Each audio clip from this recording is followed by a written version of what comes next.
Welcome to Beyond the Call podcast, where we tell the stories of those people behind the jobs we rely on. We go into the good, the bad and the ugly, and we shine a light in what can be a dark place. Just a warning, the content can be graphic and distressing, so please use your discretion. Please like and subscribe on your podcast platform and our social media. And if you have feedback, I read every single one. Let's get on to this episode of Beyond the Call. All right, folks, welcome back to Beyond the Call. It's great to have you here. Just a little bit of info. I have a new website. So before we get into this episode, our new website is www.beyondthecall.au. Okay, no .com. So www.beyondthecall.au. And our new email contact is contact@beyondthecall.au. So it's my great pleasure to welcome Dr. Jacqueline Drew. Jacqueline Drew is an Associate Professor, I believe, at Griffith University. Welcome, Jackie. Hey, great to be here. It's great to have you on. So let's give people a bit of your background. Where what do you do? So I'm at the School of Criminology and Criminal Justice in the Griffith Criminology Institute at Griffith University. So I trained as an organisational psychologist. I have a PhD in psychology, and when I first finished my training, applied for a job with the Queensland Police Service as a psychologist. And 25 years later, I'm still a police psychologist. I worked for QPS for about 10 years and then came back to the university. I did my PhD while I was at Queensland Police, came back to the university, and now I consult back to police agencies, do a lot of research I'm sure we'll talk about today, still with the Queensland Police Service around mental health and suicide of police officers and everything to do with keeping the personnel in police organisations healthy and safe. So a lot of work with Queensland Police, also now work with other jurisdictions across Australia. And the last couple of years, been very lucky to start some collaborations in the United States. So I work with a large organisation over there called the Fraternal Order of Police. And so that organisation, there's about 800,000 officers in the United States and about 18,000 agencies. And they're a national organisation, huge, lots of agencies. So that organisation just represents many of the officers, because in some states in the United States, they can't unionise. So Fraternal Order is particularly strong in those states. They have like a legal fund and all of those protections that often unions provide to their members. So I work with them doing similar work to here. We do a large survey every 2 years, really identifying the issues, critical issues in policing, and then with a specific focus on mental health and psychological well-being and the factors that influence that in our law enforcement communities. So it's similar across the countries, different policing issues, but cops are cops, no matter which country you go to. Yeah. There are so many of them over there. I think, I'm not mistaken, if it's NYPD alone has over 10,000 police. 30, I think it's like 36,000 or 38. But, they're suffering just like we are here in terms of a recruitment and retention crisis. So that's how many they're supposed to have. And, we're often talking about policing now about, well, that's how many we're supposed to have, but actually how many we have on the front line and the ground is different. So, and most, I think most of the police agencies, sort of the average size is about 250, if not smaller, officers. So they have lots of small agencies. Some agencies, the police chief is in charge of 5 or 6 officers and they're a police chief. So some of our police stations here in Queensland, the OIC would almost certainly be a police chief in the US, because they have a lot more officers than that. So really interesting system, but the people so similar across the world. We talk about the police blue family, and I think that certainly is the case. Lots of the things that we experience are very similar. Yeah. Okay, so let's go back to the beginning. So as a child, growing up, did you grow up in Queensland? Yes, I did. That's why I do not like the cold. We're suffering with a lot of humidity now. We've just had a big downpour of rain. It feels like we're in balmy Cairns. I was in Cairns last week working with Queensland Police. So yes, always in Queensland. Did all my training here and have stayed around for the most part. Did you always want to do psychology, or what was the growing up kind of aspiration? Yeah, no, I don't think so. I don't think I probably knew what a psychologist was. So I wanted to be a teacher, and I wanted to be a primary school teacher. So I actually was going to do that right up until I left school, and I applied also, like, in your form, you have to have different options about what degree. So teaching was in there, or an accountant. So that was interesting. But yeah, so when actually it's funny, and I often tell my students, a couple of decisions can change your life.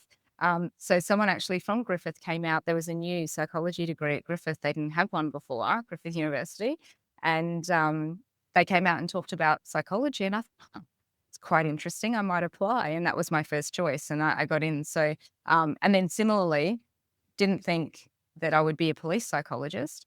So I was just going to do, well, I often talk about normal psychology, just, outside of policing is normal. Um, so I finished my degree, and there was a job in the paper back in the day. Some of your listeners and viewers may remember when we used to look in the newspaper on Saturday morning and find jobs. And there was a job with Queensland Police. And I thought, and I was just finishing my degree, and I thought, oh, that sounds an interesting job. So I joined Queensland Police as a psychologist, and I tried in about probably year 8 of doing that. I thought, "Oh, maybe I should try some different psychology." I lasted about 6 months, I think, and I thought, "No, uh, police psychology is where I wanna be." So then I came back. I can't see myself doing anything else. It's such a Yep. rewarding, um, profession to be in, and specifically working with first responders and police. Um, couldn't do the job that police do. They do an amazing job, but if I can use my skills to help them do what they do, that's what I wanna do. So, yeah, I think I'm Yeah. they're stuck with me forever now. So when you started as a police psychologist, you were a clinical psychologist to the police officers. That's your role, or was it more of a head office type of role? Yes, I was in headquarters.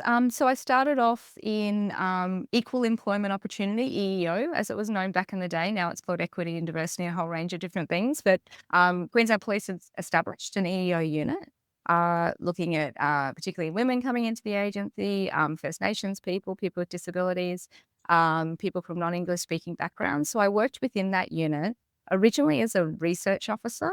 And then my role expanded, and I worked with officers, predominantly female officers that had been sexually harassed within the organisation. And we provided an ability for those officers to come and report to us, and we would try to negotiate the best outcome for them. Uh, as you may know, in policing, usually that type of behaviour, you have to put in a formal complaint.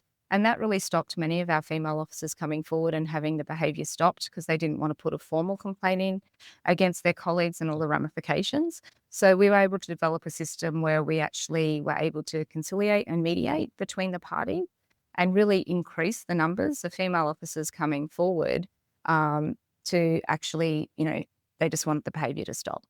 So we're able to do Yeah. a really interesting process. So that was involved counselling and I guess clinical psychology in terms of that, officers, and then worked in a whole range of areas. And this is why policing's for cops and others that work in police agencies so awesome because you get to do lots of things.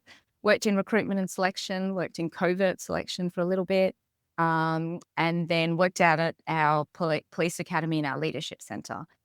So when I was there, police needed to do certain leadership training and legal training to go up ranks to become eligible for promotion. And so I worked with officers from the leadership, well, it's now called the Leadership Centre, management development Yep. program for those in QPS that have been around a while. So, yeah, so I got to work in various areas. And then now, a lot of my work now in research-wise probably really cuts across that sort of organisational psychology and clinical psychology.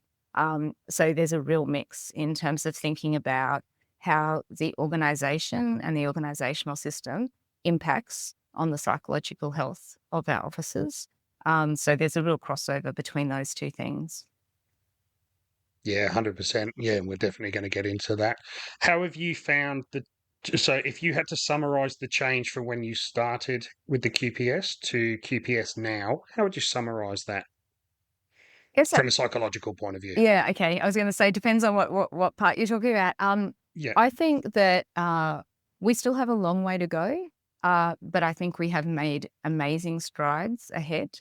Um, Often the work I do isn't, the cheeriest or the most positive, and so I always try to look at, what have we achieved, and I think that we can be proud actually of a lot of advancements. Again, got a long way to go, lots still to do. But if I think about when I started in policing 25 years ago, um, we weren't having conversations about the psychological health of our officers. We still have stigma in terms of help seeking and reporting, but I have seen that significantly shift, and I think we're really making inroads. I do work with agencies going in and doing wellness programs and looking at organizational system factors and helping leaders think about healthy workplaces. I was just reflecting last week when I was in Cairns doing that. We, I don't think we would have even been doing that 5, 6 years ago. We wouldn't have a whole group of leaders, police leaders in the room, openly talking about the need to seek help. How does policing affect us psychologically, and how do we move forward, and how do we reform the system for the health of those that work in it? So, yeah, I think that yeah, amazing actually. Police organisations change very slowly, as we know. So really the amount of advancement we've had in this area, I think is something we should be proud of, that it's now open yeah, conversations. And, there's pockets that still aren't, of course. But on the whole, I think, yeah, we've done a lot of good work that actually is starting to impact. yeah. So when most people think of a police psychologist, they're thinking of people coming up to you and talking about their trauma, what they've seen in the job, and and how it's affected them. And what when I talk to police officers, the vast majority of people, it's not the trauma that they go to that causes their issues. It's how they're made to feel if they reach out for help, or by the organisation and stuff. What's your research into that type of thing, and what's the terminology you use? Mm. So trauma is a significant impact on our officers, and we see that manifest in the rates of PTSD in particular that we see our officers being diagnosed, the rates at which they're being diagnosed. And I guess when we talk about the history of psychology and policing, that's really where we started. So standing on the outside looking in, if we think about how police officers are impacted by the work that they do, most people would look at police work and go, well, of course, it's the trauma and it's the critical incidents. Now, that is absolutely, we often talk about police officers running towards danger when everyone else is running away from danger. They see things that no one should see, experiences. I think some research shows, some say that police officers are exposed to about 170 critical incidents or trauma across their career. Others say it can be up to 800 incidents of critical incidents and trauma. And if we think about normal people outside of policing, usually exposed to maybe 2 to 3 critical incidents across their entire lives. So we started working in that area, and that is absolutely a mainstay of policing. What our research, I conducted a study, it's a 3-year study with the Queensland Police Service. And what I wanted to look at was trauma, but also to understand the proportional harm. So there's more than just trauma that happens in policing, and that's what you alluded to. There's also organisational and operational stresses. So really in policing, there's 3 components: the trauma, the organisational, operational. Operational stresses are the things of the way in which we do the job. So things like shift work, things like maybe family or friends not understanding the work that police do, having less time to spend with family and friends because of the way police work is structured. Then we have a whole range of stresses, the organisational stresses. So they're things like leadership, internal investigations, all the things that happen organisationally for our officers. So those 3 elements, what we wanted to do with our research and, talking to police officers, working with them a long time, we needed to put some metrics around that. So what's the proportional contribution of those three factors? Because also we're putting a lot of resources into place, which absolutely remains necessary about preparing our officers for trauma and supporting them when they've experienced it. But they were sort of the majority of our interventions. And if we had this suspicion that it was organizational operational factors, then we weren't doing anything about that. We weren't looking at that and understanding that. So we conducted this study across Queensland Police to identify what's the proportional contribution. We looked at burnout and psychological distress. And so burnout is physical, emotional, and cognitive exhaustion. And psychological distress, the way we measured it, early indicators of depression and anxiety. We know PTSD is key, also depression and anxiety. So they were our outcomes, and we looked at those three factors and how much they predicted those outcomes. What we found is that organisational and operational stress causes up to 2.5 to 3 times the harm or the strength of the relationship, 2.5 to 3 times the strength of the relationship, organisational and operational to burnout and psychological distress compared to trauma. Does that mean trauma's not important? Absolutely not. But it says there's 2 other pieces to the puzzle that perhaps we're not focused on, we're not developing interventions. In terms of what does that mean, it actually is glass half full, because trauma and critical incidents, we can't take those away from our officers. That is an integral part of their job. That's what they do. And, as I said before, we prepare them for it, we support them, and that's sort of what we're left with in terms of interventions. But if we think about the organisational system of policing or operational factors, they're creations of our organisation. We actually have a chance of actually impacting on those and taking away those stresses, or at least mitigating or reducing those stresses. And we know that's where we're going to get bang for our buck. We're actually going to be able to significantly reduce burnout and psychological distress by looking at those 2 factors as well. Yep. So, I think it's positive in the sense that we actually have some control. So, as a psychologist, sometimes we feel like we don't have a lot of control because we can't stop our officers going to trauma and critical incidents. But this tells us that we can actually have a great impact. And I think explains why over the last maybe 5 to 10 years, we've significantly invested in wellness interventions, and we're not seeing, I would say, the decreases in psychological harm that we should, given the resources we're investing. And I think it's because we've got Yep. these missing puzzle pieces, right, that we haven't focused on. Yeah. I think a common factor that when I've been talking to other police officers or paramedics or any first responder or high trauma Yeah, sort of job is absolutely. I think this they goes often across all first responders, right? I'm talking about police because that's what we did. absolutely. Ambos, fire, military, very Yeah. similar. Yep. I think when you do get harmed, one of the things you're confused about is why this one? Why this trauma? What's different about this particular trauma that's caused me, this exacerbated injury that I've seen probably things way worse, or I've seen things very similar before and they haven't had any sort of, well, they have long-term effects, but they don't exacerbate as that sort of PTSD type thing. And for me, when I found out about organizational trauma, it kind of it fits because it's something that's it's not necessarily the job you go to. It's the external pressures or the external factors that then kind of make the perfect bomb. Yeah. And I think, we talk about cumulative trauma. So I think that's a factor. I think also, and we're investigating this now, cumulative organizational trauma as well. So, and I think it follows similar trajectory that cumulative trauma does, traditional trauma, and then we have organizational trauma. It's not that boss that you've just come up against is the most terrible boss. Maybe they are, but it's all of those little pebbles that went into your backpack across your career. So we put in trauma, we put in organizational, we put in operational stress, and then there's some tipping point, and we often point to a particular thing, but that was simply, the straw that broke the camel's back. It was like, all of these things that accumulated over time, And these things work as an interaction.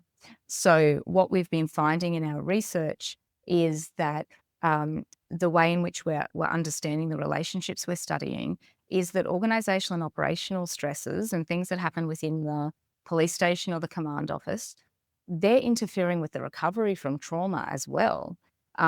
Because you go back into the system, and the example we often use is, say, an officer-involved shooting. So our officers will say, I feel like I could have overcome that. I expected to be exposed to dangerous situations. Absolutely, it impacted on me, but with the right supports, I think I could have gotten back on track. But then we overlay, after that, say, officer-involved shooting, we overlay an investigation process. We overlay the fact that it's elongated. I can't get promoted while I'm under investigation. My peers can't talk to me because, I'm under investigation, and I feel like I've been cut loose. And then you might receive an email in a year's time with 1 or 2 sentences saying, you've been exonerated. And you're supposed to Yep. then forget about, Yep. and we talk about the police family.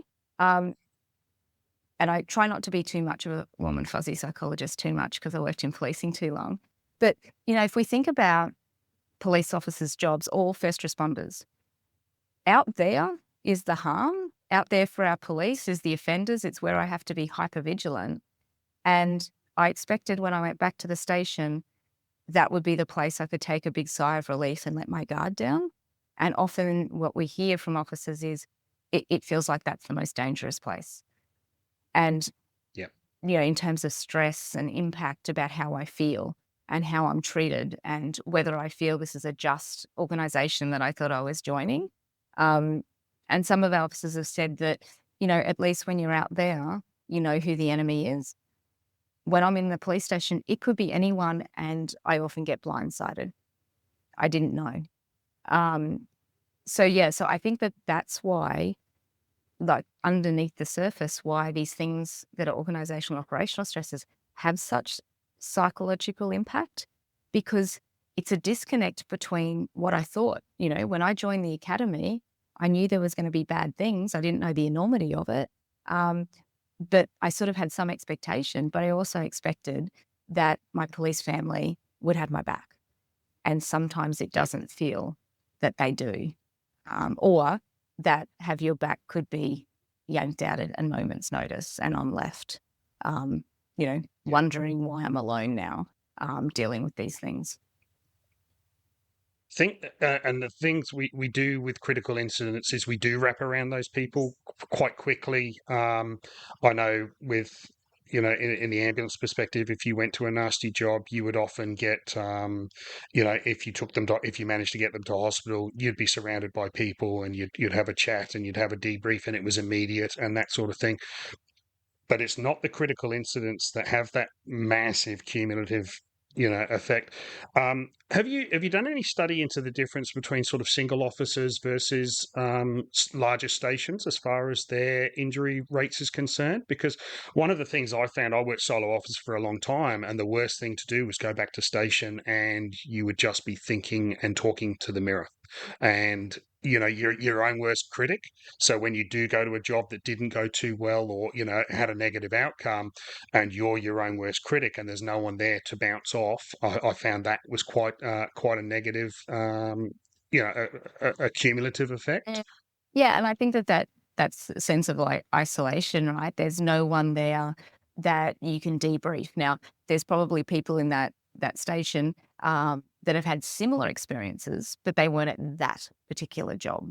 And then we have seen through various organizational changes in different police agencies is then when we take away that team or that shared experience or peer support, that is a critical lever. Being able to share your experience, being able to debrief, feeling like you're not isolated. And I think that we overlay that under the intense scrutiny our first responders are under as well. And the responsibility, if you're a one man up or one person up crew, is it all relies on you. So, our officers that have to go out on single patrol and, making difficult decisions, it's very stressful, and it's the pressure and the scrutiny that decisions of first responders are under. So our police, ambos, and fire, and decisions that you can make day to day are, life threatening or life saving.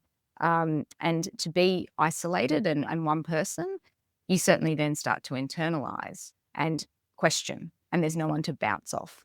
And I think that, we think about the history of policing and other first responders, I guess. And, back in the older days, there was this idea you'd go down the pub and you'd have drinks. Now, the issue around going down the pub, from my opinion, is not in of itself bad. It's the I often say million beers, that one or two beers maybe is the solution, right? Or one or two coffees, go down to the cafe and have a coffee. And what that did is it allowed you to share your experience, work through it quickly and efficiently, and then you were able to move on from that.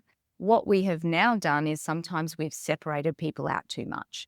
Now, that's resource implications, like you said, like a one-up person that has to go out in a crew, or we've taken away some level of camaraderie, some elements, and we haven't replaced them.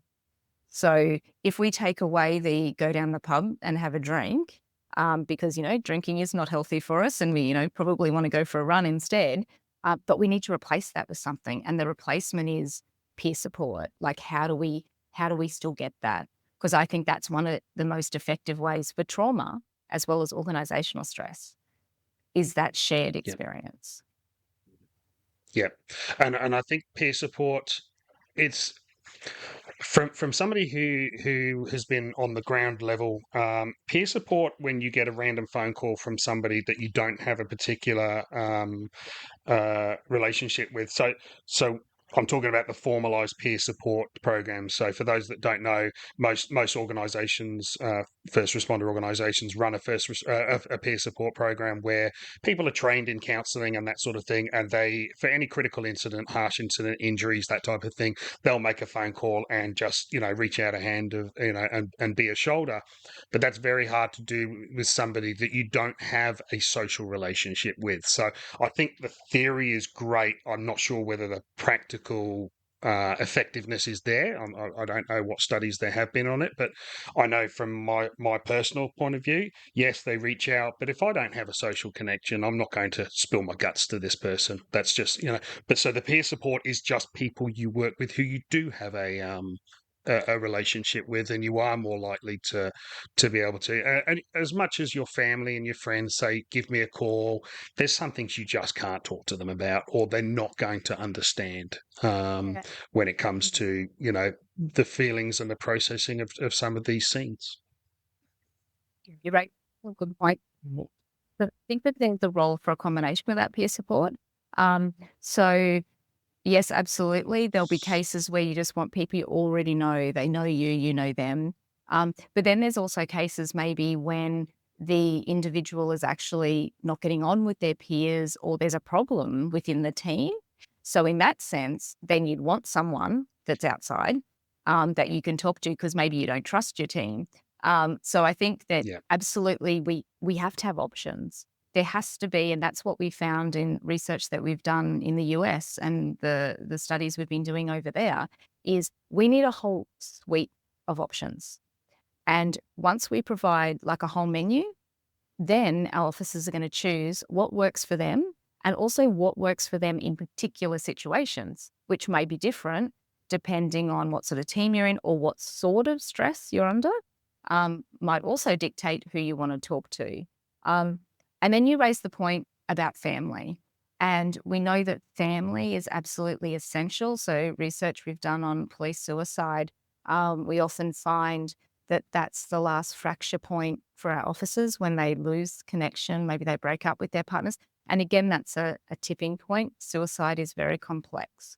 But it's that connection with their family that often is the last straw for them in taking their life.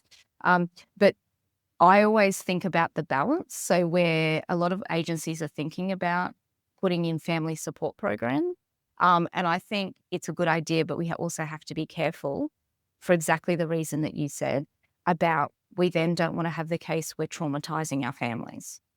And so we know vicarious trauma is alive and well in our communities. Um, so I think we just need to be careful. Like, we need to be able to use families as a support. They also should not be our backup mechanism. So organisations devolve responsibilities to peers and families. Organisations need to retain Yeah. responsibility. But yeah, we also need to think about, how do we support not only families supporting their officers, but also officers supporting their families. It's also a two-way street, right? In terms of, how do then we also teach our officers how to support their families and how to talk to their families, and what their families might be experiencing. So in the US, Absolutely. it's much more violent crime. It's much more dangerous to be a cop. In the US here, it's dangerous here, but much more dangerous there. You know, many of our families, they send their officer off on shift, and it's more highly likely than here that that officer's not returning home, and the stress that Yeah. that creates for families too. So it's looking at it from a whole range of perspectives and having lots of options. Yeah. Yeah. Absolutely. Yeah, I don't know if you watched the Seven Spotlight thing last night. That was Mhm. so it was interview with the retired police officer Ben. I won't say, I'll mess up his surname. So he was the shooter. He was the police shooter in the Link Cafe siege, and he took the shot. He shot the terrorist at the end. But the cost he had, and it's cost him his wife, and they're separated. It takes a lot to it takes a lot of toll, and I was watching that with my wife, and there was tears because we're going through the same thing. It's often the families that will notice before the officer themselves, because often we don't even know we're going through early on.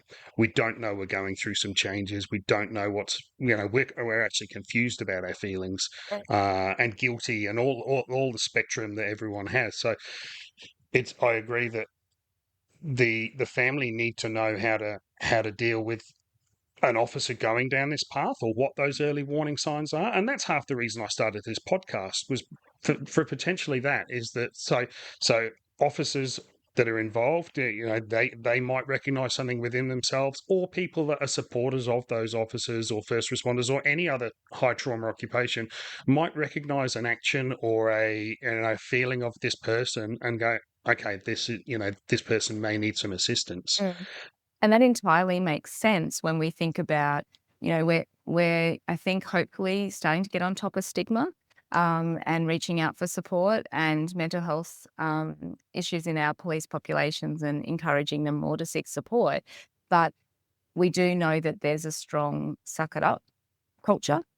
So what you're displaying at work, is trying to hold it together at work. Takes a lot of energy to hold it together. If you're experiencing psychological ill health, so it looks like, nothing to see here, everything's good. And then you go home, and then that's when you can, let it all out. And so, yeah, your families are often the first to see those indicators or markers, and them knowing what they are is absolutely critical. When we're doing a whole range of workshops for police officers and detectives, and then also police leaders. One of the things we talk about is, talking to your family about what for you is an early sign that, you're feeling distressed about work or home or whatever it is that you're feeling distressed about. So talking to your family about, when you notice I'm doing X, that's probably an earlier sign that, I probably need to have a break, or I need some support. But we also joke that if you ask your wife or husband or girlfriend or boyfriend to actually tell you when, you're becoming more irritable or you're getting angry, then you're not allowed to get angry at them. You have to remember that you asked them to tell you. So, yeah, but that having that conversation is essential, because often at home you're going to let your guard down, and that's our earliest intervention point. And uplifting Yeah. families to know what to do with that as well. Yeah, that's been one of when I spent time in the clinic, the psychiatric clinic. One of the things you come out with is a plan, is Yeah. that safety plan, and obviously that's that goes down to the nth degree of, when are you high risk of suicide? But it's not just suicide. It's, when am I getting unwell? When am I going down a path that can lead down that cyclic spiral and that you don't want to? So, and the earlier the interventions, the better. I know I've got friends that, I'll withdraw from life, and they'll ask me to go fishing, or they'll ask me to do things, and I will often, if I'm going on a bit of a downhill trot, I'll ignore calls or I'll ignore texts, and I'll say no, and I'll make up excuses. And they'll do that a couple of times, and then it'll be, hey, dickhead, you're coming. Yeah. And that's the circuit breaker that sometimes you need, because they know where I'm going, and we've talked about it when I'm well. And I think that's the other biggest thing, is we need to see people that are going to help us when we're unwell, when we are well. So I've been a big advocate to people should try and get psychologists while they're well, so that they have a baseline, they have an established relationship, because not every psychologist is for every person. There's it's like GPs. You've got to find the one that fits, and that might take 4 or 5, and that's okay. But if you have that relationship, and then you're not having to establish that relationship while you're in trauma, while you're in a downhill spiral, things are going to get better a lot quicker. Yeah, and we talk a lot about that. The workshop we just did, we spend lots of time talking about proactive psychological professional help. Um, and we say that finding a psychologist, it's a bit like dating, but in the most professional sense. You're not, you might have to go through a couple to find the right one. The other thing I Yeah. would say, and it's absolutely, I think the point you made about, you don't want to be contacting a psychologist when you're in crisis. At the crisis point, you want to have a psychologist already in your back pocket. And some of our officers talk about Yeah. having a psych in their back pocket, and when they need them, they can get them out and they can help. Because what happens is, if you're in crisis, you need help immediately. What happens if you don't have a relationship is, as psychologists, we then have to start unpacking your history first. We're like, okay, well, what do you do? How have you experienced, and you're just like, help me, I'm in crisis. Which absolutely I would be thinking too. So having that relationship. The other thing we know that there's, we've got a critical shortage of police officers and first responders. We've also got a critical shortage of psychs to meet the demand. So getting on a psychologist's books means that if you have a crisis and you're already on that psych's books, they're going to take you in because you're an existing client. And I often find this with officers that I work with, is they are at crisis or they're approaching crisis, and we need to get them in to see someone. And even within my contacts, trying to get them in, it's hard. Some psychs have their books Yeah. entirely closed. Others have a waiting list. So you absolutely want to have that relationship. You want to be on their books. I would also say, because we do have not enough psychs across Australia, we need more. That's, a bias, but also factual, that we need more psychologists, can't Yeah. have too many, is that if you ring psychs and they say they'll put you on the waiting list, you might think, well, they're never going to ring me back. I'm not going to bother.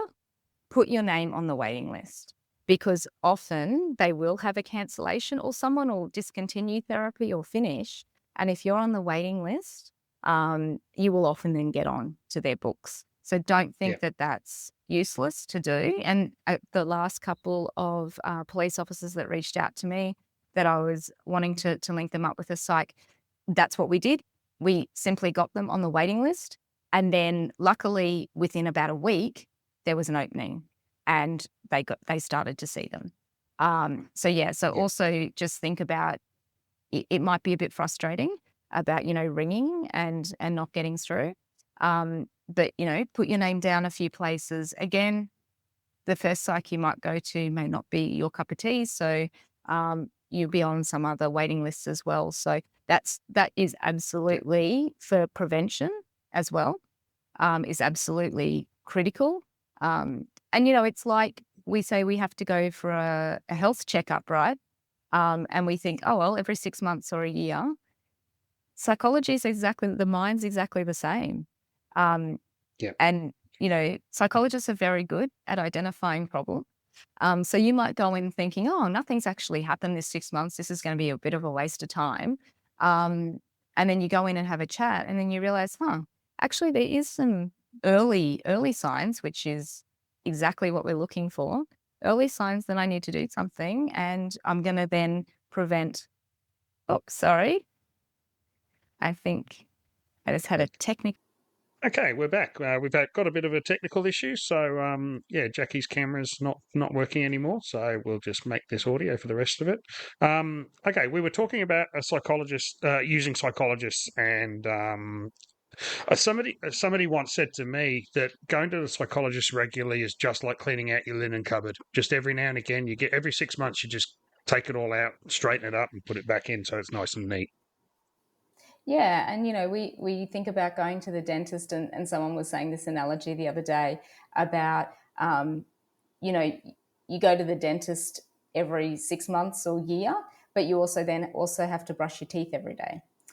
So it's a combination of those two things, right? It's having that regular thing, knowing what to do, how to keep yourself healthy, and then that every 6 months or a year, going in, checking in, or more regularly, if something arises and you need to go see, a dentist, you break your tooth, you go and see your dentist. And we should really be thinking about that similarly. Yeah, absolutely. Um, so you mentioned the word earlier that I think is huge in every first responders mentality and defence, etc., and that was the word just. What does the word just mean to you? So we're starting to understand across all organisations, but particularly organisations that have strong identity formation. So you really identify with the occupation or profession you're doing, and first responders and military are good examples of that. Is that when we invest in something, we feel like we should be treated fairly and justly. And often we don't feel that way in organisations. We feel that processes or decisions, whether it be promotions or investigations, aren't fair and just. And then Yeah, we overlay that with, say, in the context of policing and what policing is all about. It's about fair, just, and equitable service and decisions across the community. That's what we expect our police officers to do every day. And they often don't feel that within the organisation, that they get the same treatment by those within inside the agency.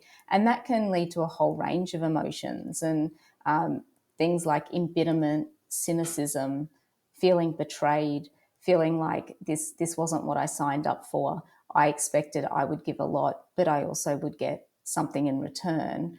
And that fracture between that give and take is often what impacts psychologically on officers. And again, that's all caught up in sort of the organisational stress and the organisational system, and how we're treated by those we value, which are those within the organisation.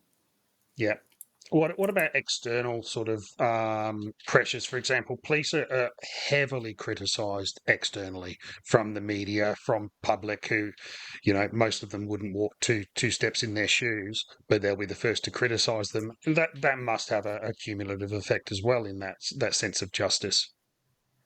Yeah, and the level of scrutiny that all first responders and police that I work with in particular feel is huge. We did some work in the US after George Floyd was killed by the officer.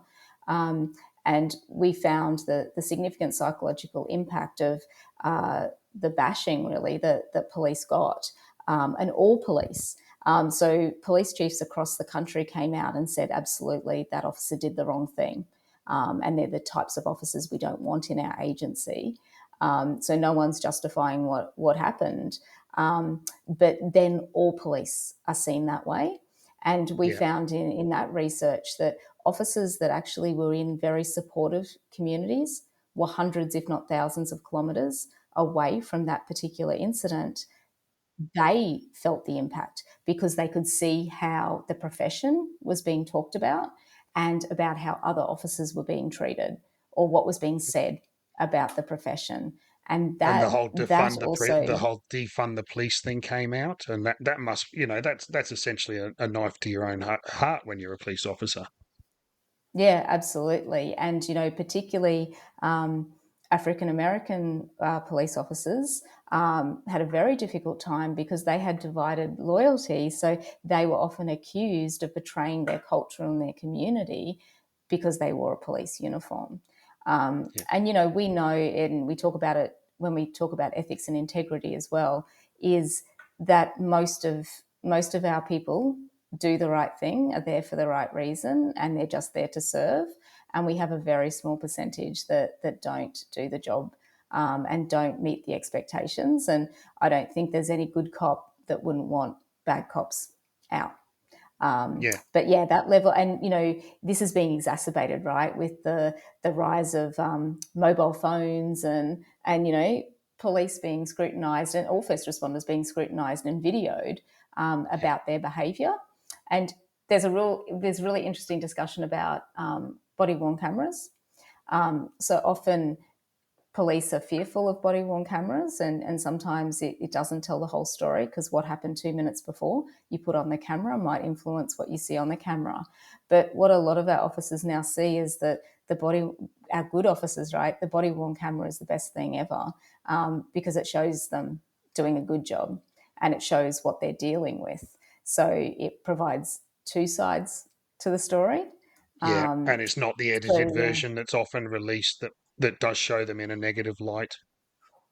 Yeah, absolutely. And it's also some interesting research and the combination between the way in which officers behave outside of the organisation is often influenced by how they're treated inside. So when we were talking before about justice, if you have an agency that treats their officers fair and equitably, you often see that reflected in how they police the community. Because everyone's on the same playing field. It becomes difficult for officers when the expectations are they're supposed to have certain behaviours outside of the agency, procedural justice, but they don't feel the same, that they're given the same rights. So you mentioned that word before, embitterment, and I think embitterment is something as an officer you don't know that you would have. It would be something that just builds, I'm imagining. Yeah, and it's embitterment is something that we're studying. We're about to produce some papers around looking at embitterment in policing. And when I came across that term, working in policing a long time, I'm like, that's it. That seems like describing exactly what many of our officers feel about what happens in terms of their workplace experiences. So it's an event that may happen, often work related, that you feel like you haven't been treated fairly or justly, and you can't get over. You hold on to it. And one of the defining features of embitterment is that you can't let go. So it's always playing in the back of your mind. That time that, I didn't get promoted and it was unfair. Someone got the job because they were a mate of, the boss. And those feelings don't go away easily. So even then you do get promoted and you move to a different area, you still remember, oh, but I was treated that way previously, and will that happen again? And we often talk to leaders about, that one person in the station that maybe is very cynical or embittered, and you don't know, and you might be the best leader. You think, what else can I do? Like, I'm giving all, I'm trying to make a healthy workplace, so I'm fair and just, and it's because of that person's experience that's still influencing their behaviour, and that they've experienced harm that no one's recognised, and you're supposed to just suck it up and keep moving.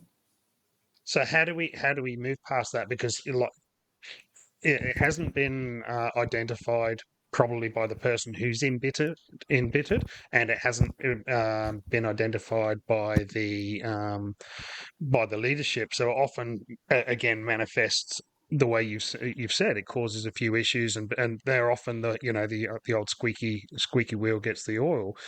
But how do we get past embitterment? That is a multi-million-dollar question. In terms of, we don't have a way in which to treat embitterment effectively. So the next part of what we're wanting to do is actually understand the concept much better, the experience of embitterment, so we can actually develop an effective way of addressing embitterment and how to work with people and help them recover from those experiences. What I would say is, from what we're currently working on, the first is the recognition that the harm actually occurred.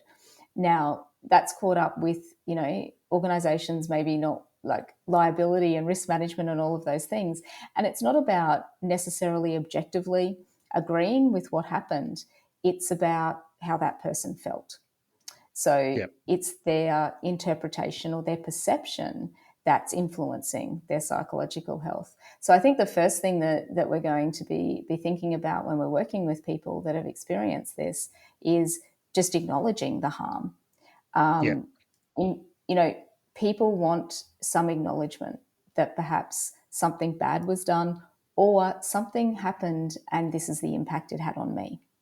And that's not Yeah. okay. I think I don't want to underplay it to the audience that when we're not saying about something, something went, something minor. We're talking about something that really affects a human being, and it would affect you in your real, in your outside life as well as your inside life, your serving life. So these are things that are really causing injury. They're not just, a little decision, and it could be a promotion that you fully deserve, or it could be you were sent into a place you didn't believe that you should have gone, that type of thing, and you were put in danger. So I think there's a really, it's something that can really affect the soul of a human being. Yeah, and it's something that in some ways violates your expectations. It's a mismatch. So it can be any of those things, and each person is likely to experience it in a different way. So it may be that two people have the exact same experience, and one person is really affected by it and the other isn't.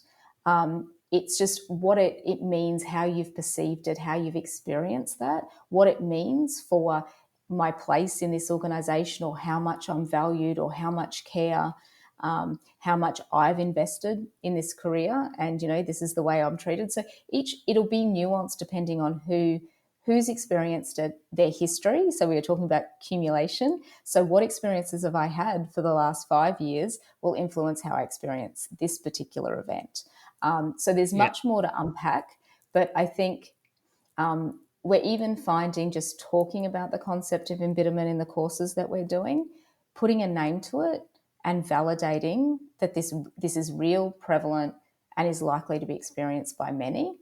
That is the first step to actually then deciding to be able to move through it and Yeah. move on from that event. Not ever denying that it didn't happen or it didn't affect you, because we need to keep that forefront. But Yeah. now it's time for my own health and well-being to move to the next phase. So it's very mixed in with resilience and moral injury.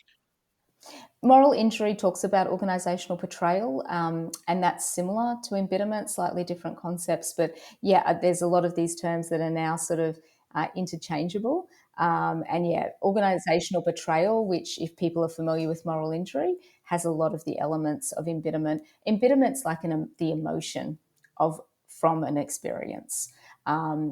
Whereas some other things are more cognitive, about, I weighed up what I gave and what I got in return. That's a cognitive evaluation. And then the emotional evaluation is like the embitterment that Yeah. can stem from that. And we can grow from these experiences. So when we talk about critical incidents and trauma, and we talk a lot about post-traumatic stress and the injury and disorder maybe that comes from that, we also know that there is ways of working with people to have post-traumatic growth. How do we think about taking the positives of that experience and being able to grow from them?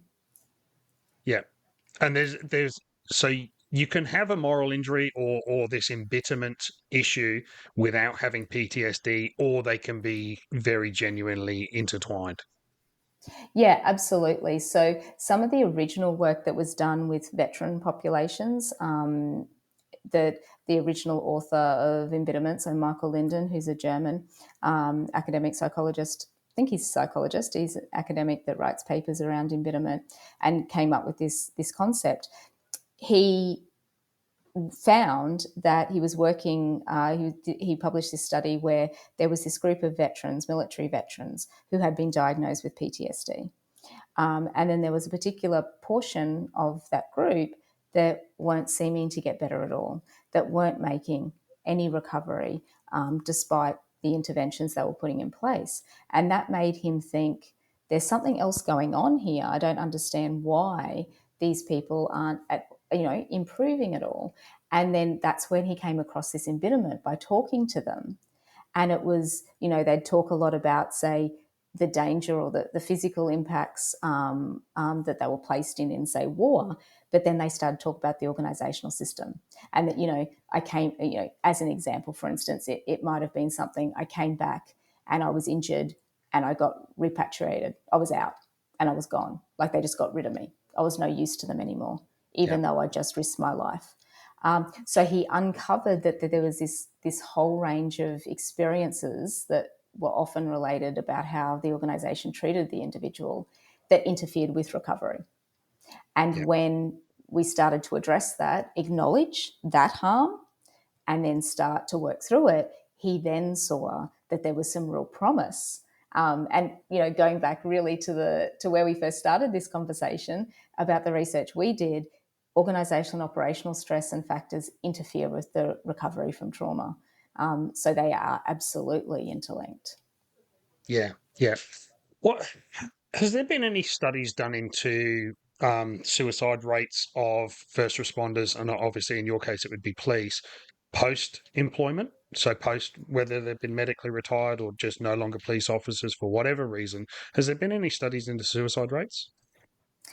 Yeah, so there has been a few studies using different types of data sets. The National Coronial data set, there's been some research using that. The issue is that often in coronial reports, it won't talk about former employment. So we're not capturing if first responders are dying by suicide in the coronial reports unless they're serving many times. So we actually did a study with Queensland Police looking at police suicide, and we tracked people that had left the service and then had died by suicide. So we believe it's sort of the most comprehensive study of looking at both in-service suicide deaths as well as officers that had left. And we did find that the majority of officers who had left the service that had died by suicide had gone out on medical retirement. And we analysed the coronial files as well as personnel records, and that was tied. In some ways, suicide is complex; it's never one factor, but there was certainly still the impact of service after the individual had left the organisation that was part of that journey of those officers. So we found that the rate of suicide in the study, the 10-year period we looked at, it wasn't significantly higher than the general population. And the research on police suicide and first responder suicide is very contradictory. Some studies will find it's 2 or 3 times, and others will find it similar. We found it was a similar rate to the normal general population. However, I would couch that in the fact that we psychologically test officers on the way in. So we have the most psychologically healthy, abnormally psychologically healthy individuals we take in at the academy. Then we have a rate that is the same as the general population. So that to me is a red flag. So these people that were otherwise normal, or healthier than the average person, that we're bringing them back down to the rate of, or taking them up, I guess, to the rate of the general population. So and that's one of those things that if you look beyond the statistics, there's more information there. Yeah, and it's about putting it into context, right? So when we did that research and we found that, always, in the next breath after saying, because, you can say, oh, well, nothing to see here, normal population, same rates, is we need to look at it in context. And again, that research very clearly showed it was an interaction of all of the stresses we've talked about. So trauma was an element, but often the first presenting, when, we looked at the medical records, the first presenting issue was actually an organisational issue. And then it was a combination of those, in terms of the recovery. And, the workers' compensation system that we have for our first responders, it needs significant reform. There's no other word for it. We are the damage that is done in that process is horrendous, and we talk about the injuries created by the workers' compensation system is sometimes more harmful and more prevalent than the original injury that our officers went in with. 100%. So so that's something that we really need to have on our radar, and try to get some traction, because everyone's talking about it and everyone says yes, that's right, but what are we doing? We need to reform that system. It's harming our officers. I think one of the biggest issues is because first responders are employed by states rather than federal government. There's nobody that captures the enormity of the problem. It's within state jurisdictions instead of federal. Federally, there's something like 170,000 paid first responders versus 60,000 veterans, or 57, I think it is at the moment. So, personally, I would love, and it's one thing that since being injured, advocacy has been a huge part of my recovery and going forward. I would love to see the formation of a federal sort of department of first responder personnel, where similar to Veterans Affairs. And don't get me wrong, that is a very flawed system. And even today, just before we came on this podcast, the government was releasing their response to the Royal Commission on Veteran Suicide.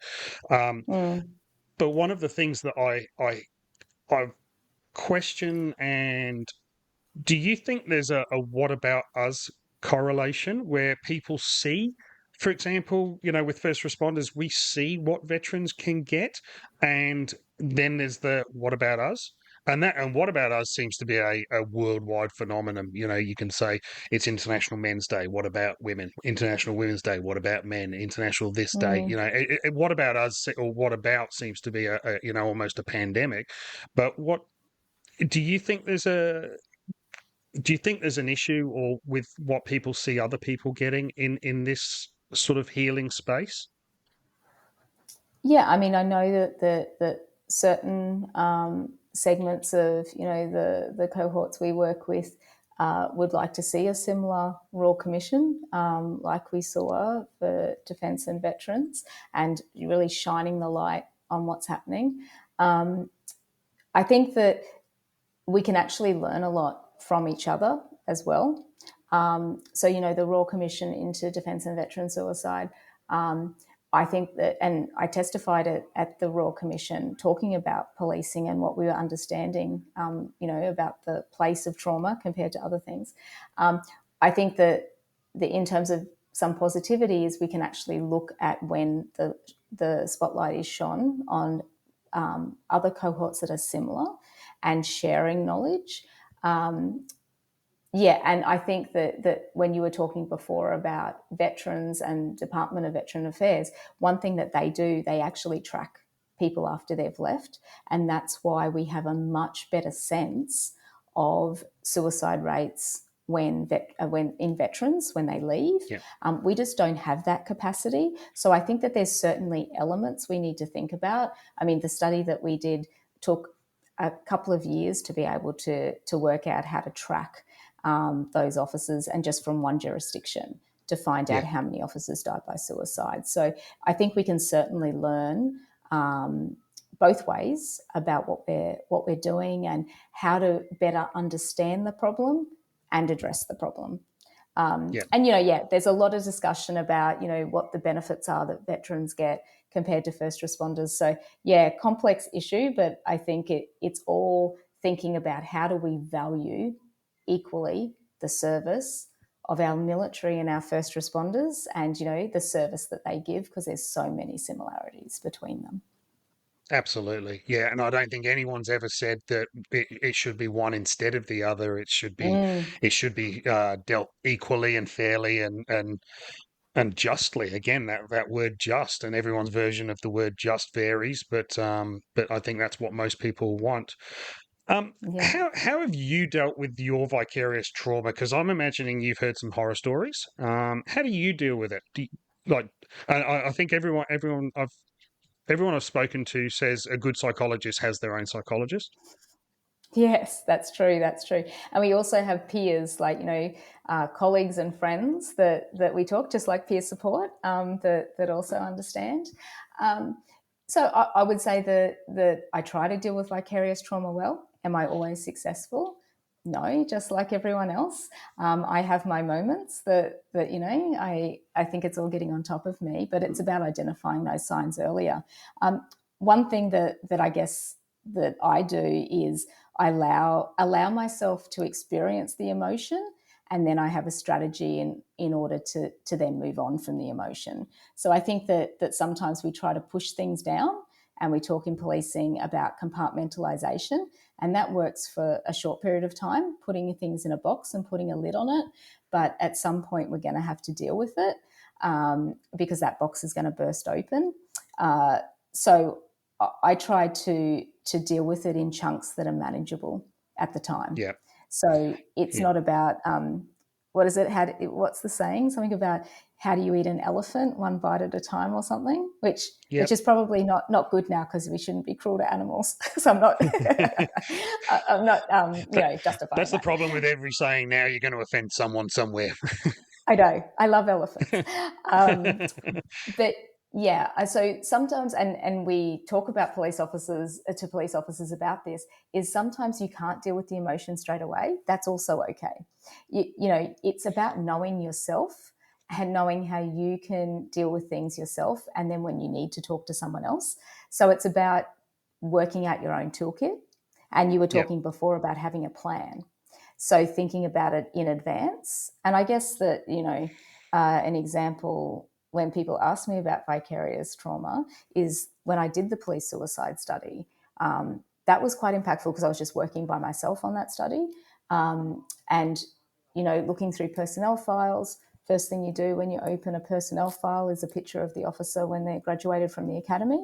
And I knew how that officer's life would end. Experiencing the emotion and then having some strategies of then thinking about how do you work through that, what works for you in terms of working through the emotion, and then picking yourself up and picking up the next file. So I don't think that there's any particular prescription you can give. It's about working out what works for you. And again, what works for you one day might be slightly different the next day. So it's having that toolbox. Absolutely. And I think the problem is that most of us don't learn that toolbox until we're in the injured state. I know I didn't, because you're good until you're not. For 18 years, I was good, and I kept shoving stuff in that box. That box just kept, it's amazing how much shit you can fit in that box. But when that lid does blow open, and all these memories do come up, because you're not forgetting these memories, you're just storing them. They're always there. You're just storing them, and when you do become injured, those memories do come back, and they can haunt you. You then learn the tools. Whereas I think if we're more proactive, but the hard part is, how do you teach somebody who's well, that doesn't think they're going to be injured, how to take it seriously? Or a lot of people, when you're well, think it's just fluff. Yeah, and I think that's one thing that we try to do in terms of collecting the evidence of how many people are actually experiencing this. So 87% of our sample of police officers experienced high levels of burnout, and 12% were severely psychologically distressed.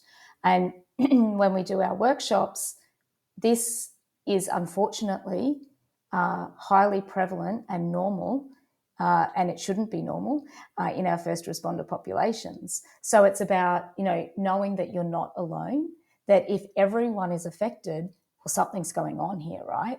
Not everyone's affected, no matter, what level of resilience they have.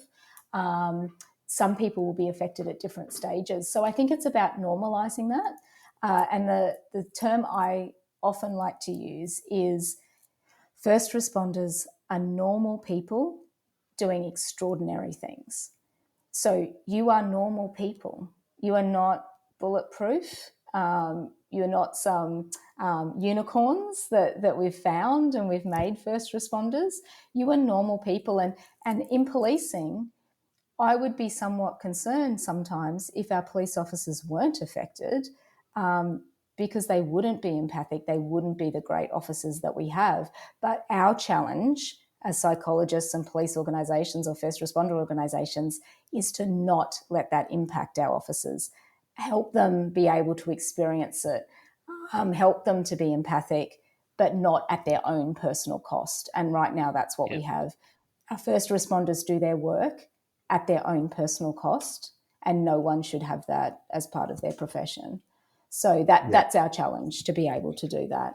I totally agree. And then, again, with the work cover, when we go back to the work cover situation, what people don't realise is that when you're injured through exposure to trauma, through doing your job, once your work cover process is gone, the compensation offered is pretty pitiful, and that again builds the trauma and the harm that then you have to try and live your life, for the rest of your life on.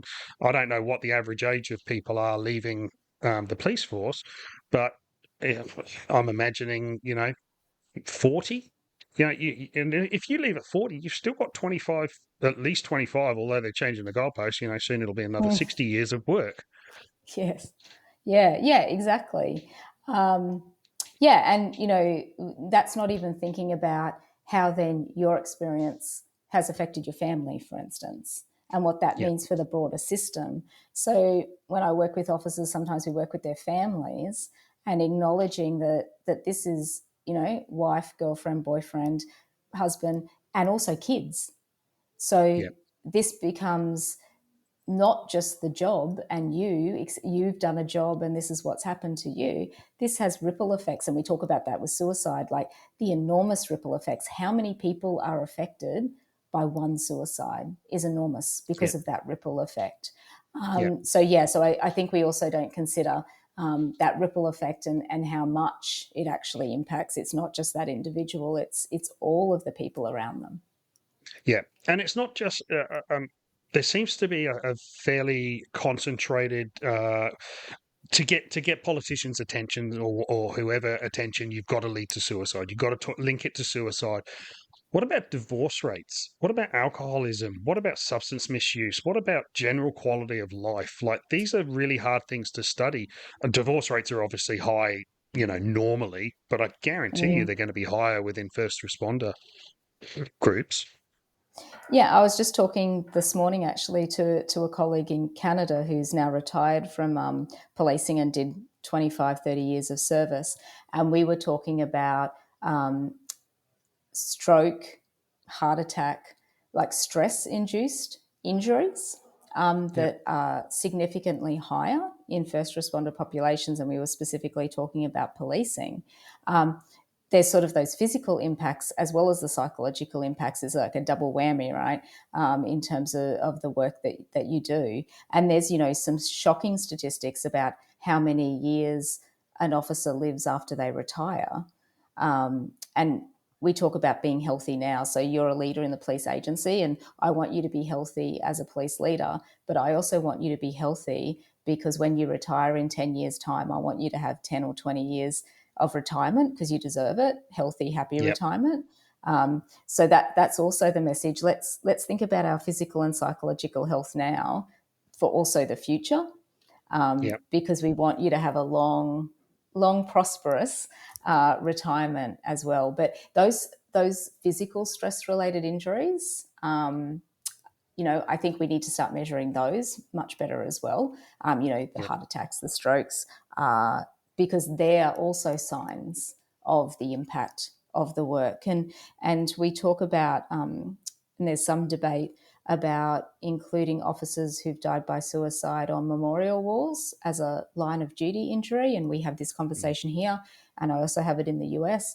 And they're thinking much more about putting officers that have died by suicide on a memorial wall. And the thing that I think about, and there's lots of nuances to that, and we probably spend half an hour talking about that. But then also, how do we acknowledge, for instance, officers who've died by a heart attack? That really, that could be a line of duty injury because of the stress that you've experienced, and I would want that officer acknowledged because their work has led to a premature death. So it's very, very tricky. In terms of, you were saying about count, like, the metrics behind it and prevalence. It really is multifaceted. There's lots of indicators, and we need to get better at thinking about it more holistically, because it can manifest in lots of different ways. Yeah, and I guess that's where a Royal Commission can bring in a lot of that national information and and come up with something. Yeah, it's a fascinating topic, because I think it affects everyone. It affects everyone, even though they don't think it does. It affects anyone who's not involved. It still affects you, because it's like we were saying at the very early on in this conversation, retention and recruitment rates of police and first responders are low, because who wants to be part of a organisation who doesn't take care of you, whose job is likely to cause your death earlier than if you didn't do it, and obviously you're going to be exposed to trauma. Now, there's people that love I don't regret a single day in my job. It was, yes, it was traumatic and bad things happened, but also plenty of good things happen. And my job was to try and make the bad things less bad, as it is for every other first responder. But it has a cost. And unless you can see that these organizations are moving forward and going to look after their people when they're injured, and because I think for everyone, it's not a matter of if you get injured, I think it's when you get injured. And it's just that degree of injury will change. As you said, the stress can cause early heart attacks, strokes, that sort of thing. It's not necessarily death by your own hand that is the ultimate, the only prescription of it. And that's where work like yours becomes really important, and I think it just needs some national oversight. It needs something to bring it all together, so that little organizations become part of a big organization that can just say, we could, how we could do things better, or capture the data that, like you said, is really hard to capture when you're just doing one jurisdiction at a time. Yeah, and being positive, there is actually a lot of good leaders in our agencies, and it's about finding those leaders and giving them the information that they can change the system as well, and empowering them. And that's what our programs are called, Empower Staff and Empower Leaders programs, because that's what we're doing. We're empowering people, not only to look after their own health, but empowering them to change the system. So when we work with sergeants, senior sergeants, inspectors, they're the next generation of superintendents and commissioners. So, having these conversations now, which is why I think, there is some shining light somewhere, a glimmer of hope, because as we have these conversations with staff on the front line, we have these conversations with middle managers, hopefully this will take hold. And so we will see change, because those people will grow up in a system where they feel more empowered and more likely to be able to make sure the organisations aren't damaging those who serve. So, and it's really about supporting people, right? We have to support people. We have to give the knowledge and skills to our leaders. A lot of them want to do a great job, but never been told how to. We need to give them solutions, which is where we want to take the research now, and why we do the programs is, okay, we came up with these problems. There's 3 lots of stressors. Now we've got to provide some support. So leaders know what to do. And, that it's been really positive. The people that we've been working with across Queensland Police in the programs we've been doing, they're grabbing it with two hands and saying, great, like, you're telling us what to do. We can do this. So I have a lot of, hope that we have some great leaders in our organisation that's actually passionate about this if we support them. And we will slowly get change. And I think people have to understand or recognise that leaders in police, leaders in fire, leaders in ambulance, they come through. They're paramedics, they're firefighters, and they're police officers. They're not leaders when they're brought into the organisation. That is something that needs to be developed. You don't develop that without training. You don't develop that without experience, and you don't develop that without passion from that person involved. Whereas in private organisations, you can bring people in and train them in that type of environment, that private enterprise, whatever it may be. Within first responders, you're not doing that. You are actually promoting people who are primarily serving officers. They're frontline staff. So you need to be able to cherry pick them, but like you said, you need to be able to train them. They need to want to be trained. There's people that you can tell, and I guarantee you, it's probably across every organisation, private and government, but the people that want to be leaders, that are good leaders, they need to be nurtured. They need to be given every tool in the box. And I don't think we've been good at that in the past. And from what you've just said, we are getting better at it. And that's why, the programs we do, the reason we're doing the programs is I would never, ever want my research to be used to blame leaders, particularly middle manager leaders that often get the blame for everything. And that's why we do the program, because that's a way of saying, you're not to blame, you're part of the solution. Leaders have created situations which are harmful, but you're also our best chance of a solution if we can get you on board and teach you what to do and you embrace it. So problem and solution all wrapped up in one. And exactly as you said, you're right. We grow our police commissioner from a police recruit. So every time you lose an experienced officer, you lose a layer of leadership. We can't bring in inspectors at that sort of high level. We have to grow them from recruits. And so we want to be nurturing them in the mould that we expect them to then continue when they get into those senior leadership positions. It's a challenge for first responder agencies. So how do you refresh an organisation? Often you bring a whole suite of new leaders in. And, we do that at the very top of the organisation. Commissioner deputies are on contracts. We can get people. But the vast majority of influence on our front line are people that have grown up in that organisation. Also our best solution, because they're going to be commissioners one day. So we've got a real opportunity to craft people for 30 years to make the best leaders they can be. Yeah. And I think the people in those middle positions need to understand how important they are to the long-term health and well-being of the people under them. Even if it's a stepping stone where you want to go, if you're an officer in charge, you're a sergeant, and you want to go to inspector, chief super and beyond, what you do at that sergeant, senior sergeant level is life-changing and life-altering for the people that are under you. It starts, and even from senior constable, how you portray yourself to the people that are under you makes a huge difference to the very things we've been talking about today. That embitterment, that moral injury, that resilience, that everything, that leadership, it starts from the bottom and it goes all the way up.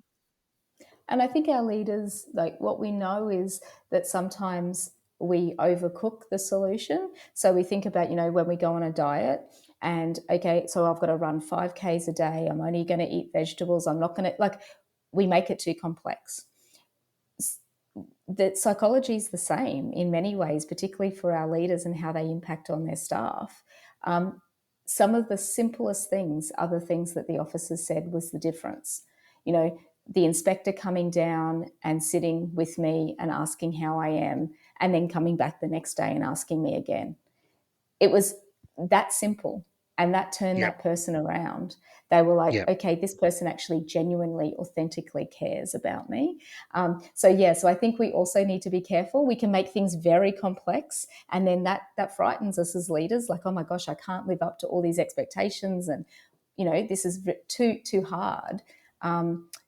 Just thinking about simple things are often the most impactful. So, and that, as you said, can change someone's trajectory by simply feeling valued, someone caring, someone reaching out. Some of those Yep. simple things are the most powerful. And that's what we've heard in interviews when we've said, what could have happened at the time that you experienced that incident that made you feel embittered? And they said, well, one example, I just wanted my senior sergeant to sit down and understand where I was coming from and why it might have impacted on me. And I think that, just that conversation might have been the turning point. Yep. And not lip service. Don't ask because you're ticking a box to say, I checked in on this officer. Actually give a damn what the answer is. And like you said, the fact that the inspector went back the next day and asked the same question, when when you get a phone call every week or every month at the same time, you know that it's just a reminder that's come up on the calendar. Yeah, absolutely. And my mantra that I talk to leaders about is think about how it's perceived. Like, think about how to be genuine and authentic. And that's the tipping point. That's the lever about being genuine and authentic. And even when you're genuine and authentic, think about how it might be perceived. So, same, like, you might be genuine and authentic and you've got it in your diary to ring at the same time every week. But what might that be perceived by someone else? It looks like ticking the box. How do I think about that? And these is working with people is hard. That's why I studied people for 10 years doing my PhD. People are nuanced. They have different perceptions. They're tough to deal with. But sometimes, thinking about how's this perceived, and just being genuine. Yeah, that really is the mantra, genuine and authentic. How do I Yeah. portray that to those receiving the message? So often the way you deliver the message is more important than the content of the message. You could say anything, Yep. it's the way you come across. And then Yep. that's what's going to Yep. be And remembered. that's the problem with, things like text messages and stuff like that. It's that age old. It doesn't matter what you send, it's what's read on the other end. And they can be two completely different things. Yeah. And as my kids said, it's like, well, they'd say this is embarrassing, that I shouldn't say this, but what's the vibe, right? What vibe did I get from that person? And Yep. and you can't sometimes change your vibe unless you're Yeah. genuine and authentic. Yeah. And the one thing that first responders do, especially first responders and defense, is you trust your gut. If your gut says Yeah. something's wrong, you spend your life training to trust your gut because your gut Yeah. keeps you alive and makes the right decisions 99 times out of 100. Yeah, absolutely. They got good BS radar, right? Absolutely. I Yeah. remember very early on when I started having students, when I was working in Brisbane, I had a young lady come up to me, a young student paramedic, and she said, "Oh, I feel like this job is changing me." And I've said, "Well, it will." And she said, "Oh, I just can't stand. I can't stand it when people just talk crap or." And I just said, "No, what you get quite good at is refining your bullshitometer, and as it goes off, you just have less tolerance for bullshit." Yeah. And, this is a challenge that our leaders have, right?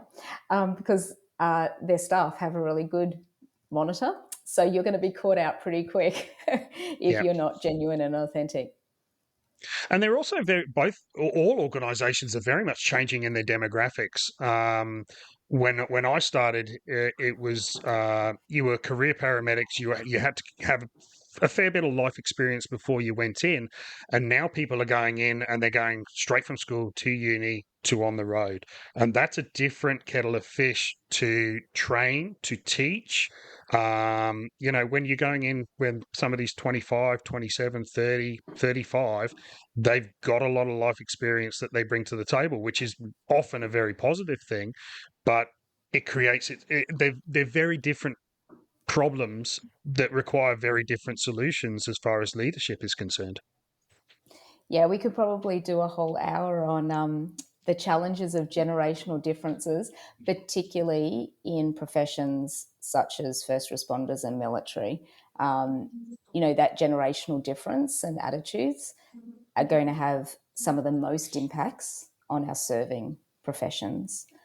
Yeah. And, with, I think, first responders and policing that I work a lot with, we've relied on those in policing to sometimes suck up bad environments, and they do, because they're so dedicated to the work that they do. I'm unsure whether generationally we're going to have people that are willing to put up with what we have expected of our Yep. officers previously, and we're going to see exacerbation of officers leaving because they'll go somewhere else. Yeah. So it's a challenge. My understanding is that paramedics now have an average expectancy of 5 years in the job. That was unheard of, and that's financially, leadership wise, as you were saying. These people are the future leaders, and when you're losing someone who's 5 years into a career, and to be honest, at 5 years you're probably just becoming like a really quite accomplished, confident and competent practitioner. At 5 years, when we're losing those people, we're losing future leaders. Yeah, and same with all first responder agencies. It takes a few years to get up to speed, and then often they leave exactly the time where you're starting to get a payoff. Right, they're Yeah. competent operators. They can start mentoring others. Yeah. Really a valuable role in the organisation, and then we lose them. Yeah. Yeah. But like you said, that's its own podcast. Jackie, it's been Definitely. awesome to talk to you. It's been really, really awesome to talk to you. We could talk about multiple subjects on this for a long, long time. So, I hope I can have you back on one day. How do people contact you if they need to, or they would like to? Yeah, absolutely. So you can just Google me, the power of the internet, and you'll see, if you Google my name and Griffith University, I'll come up there, my email address. I'm also on LinkedIn, so you can easily find me on LinkedIn. Jacqueline Drew, PhD, I think is my handle. And you'll also see, if you go onto the Griffith webpage, is the research that I've done. So some of the research that we talked about today around stressors. We're about to start publishing some stuff around embitterment. It's not there yet. But yeah, so that's where you can also find the research. If you're interested in statistics and the research behind it, that's definitely where you can access that information. And yeah, I love people to keep in touch and tell me their experiences, and also participate in our research, because we rely on the participation of first responders in order then to be able to hopefully amplify the voice and the experiences to create change. So we really appreciate when people engage with us, because hopefully we can help change the system. That's awesome. And it is people like yourselves doing this research that will truly change how these organizations move going forward. And you can literally save lives by coming up with tools and changes. And I appreciate it. I'm sure a lot of the people in those jobs will appreciate it, even if they don't know. They might not have ever heard your name, but they will be. You could have saved their life in the future. Yeah, well, some people say, you're not going to change much, or you might only help one person. Well, I think that's a career well run if you can influence just one person. And first responders are the greatest advocates of that. They influence people's lives without even knowing it. So it actually is a privilege to be able to work with first responders, because they do an amazing job. So we need to change the system, and I think together we can. We just all have to have one voice and keep going, even despite sometimes the challenges and the obstacles and sometimes we feel like we're hitting our head up against a brick wall, but it'll change. If people are committed, we can. I'm positive we can do it together. Yeah, we just got to keep banging the drum. Or as I've said to a lot of people, you sow a million seeds, and if one or two pop off, then you've started something different. So, and that's where Absolutely. advocacy, research, everything. People need to stay passionate. They need to stay noisy, and go from there. So, Well, thank you Jacqueline, so it's much been for being able to talk about my stuff. But you're doing a great job in terms of getting the message out there. So yeah, thank you for all the work you're doing too to raise awareness. It's fabulous. No, I appreciate it, and from what the little research I've done on moral injury, advocacy is a very, very common side effect, and I've talked to a lot of people, and they're all on board. So, yeah, we'll just keep beating the drum together, and we'll see what comes out. Thanks so much. Appreciate it. Okay, thanks, Jackie. Okay, goodbye, Thank you. everyone. Thank you. Bye-bye. Thanks for listening to this episode of Beyond the Call. If you like what we're about, please make sure you subscribe, and if you can leave a review, that would be appreciated. If you have feedback or suggestions for future guests, please contact me via my socials. Please share with your networks and help me expand my reach. It's a great privilege for people to share their stories and allow us to go beyond the call.